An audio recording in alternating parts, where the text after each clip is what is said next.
यहाँ तक कहा गया है कि यदि सहायक जीवन रेखा किसी के हथेली में है तो वह उस व्यक्ति के ऊपर किसी देवी की कृपा होती है।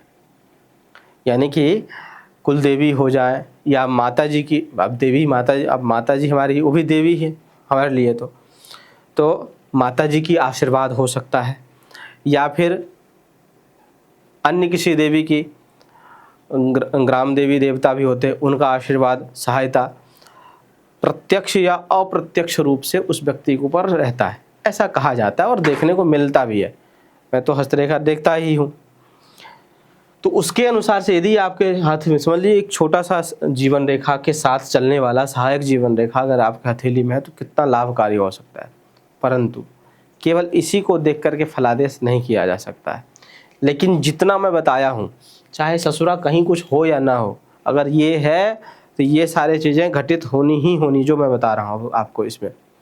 अगर इसके बाद बाई चांस यदि आपके पास भाग्य रेखा भी पुष्ट और बलवान रूप से है, और भी एक चीज़, और कहीं सूर्य रेखा भी हो जाए, तो ये समझ लीजिए कि आपको सफल होने में अपने कुल खानदान की स्थिति जैसी है आपकी, उससे उच्च लेवल में जाने से कोई नहीं रोक सकता। ये तो कन्फर्म है कि आप उच्च लेवल तक जाएंगे, या फिर आपकी जो कंडीशन वर्तमान में है उससे आगे बढ़ेंगे, ये कन्फर्म हो जाता है यदि सहायक जीवन के रेखा के साथ साथ भाग्य रेखा भी है और सूर्य रेखा भी है।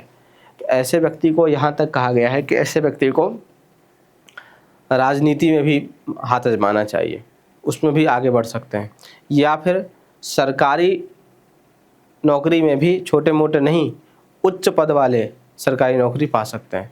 मेहनत करते रहना चाहिए, तो आप अपने हाथ में देखिए।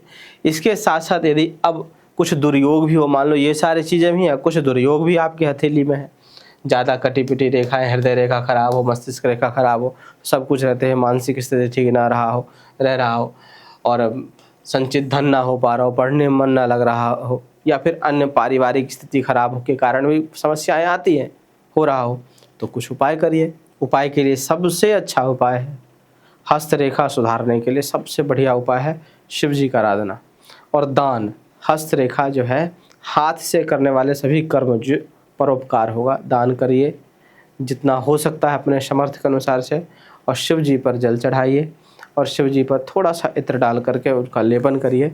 देखिए आपका हस्तरेखा जितना भी उसमें अशुभ रेखाएं हैं वो सब के सब खत्म हो जाएगी, और ख़त्म हो जाएगी, केवल शुभ रेखाएं बचेंगी या शुभ रेखा बनेगी, तो वो शुभ रेखा का जो काम है वो काम होगा।